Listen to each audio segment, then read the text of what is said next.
Iraq tightens security along flashpoint Syria frontier, military says.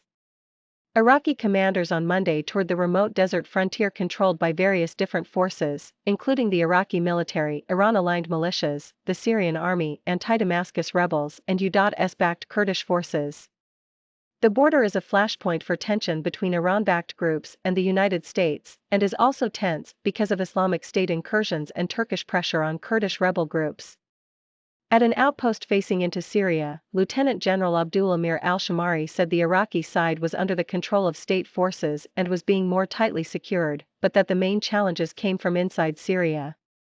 One of the biggest challenges is there's no one single or unified security partner on the Syrian side, he said.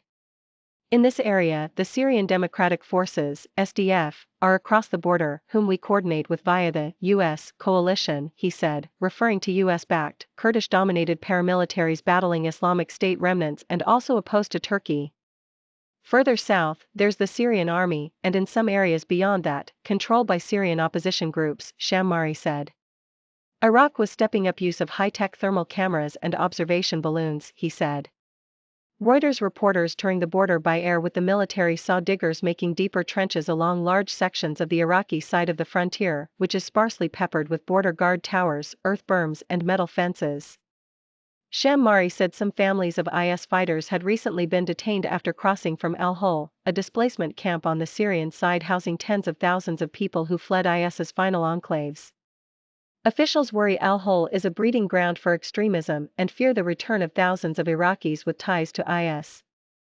The border has recently also seen Israeli airstrikes against Iranian-linked targets, including Revolutionary Guards commanders, as Israel increases pressure on allies of Iran and of Syrian President Bashar al-Assad. The Iraqi military is in the difficult position of coordinating with state paramilitaries that include the Iran-aligned groups which are facing off with Israel and the United States and transfer weapons and personnel across the frontier. Iraq also navigates a growing relationship with Turkey, which wants Baghdad to help clamp down on activities of the Kurdish PKK insurgent group, which has bases in northern Iraq and allies in the SDF.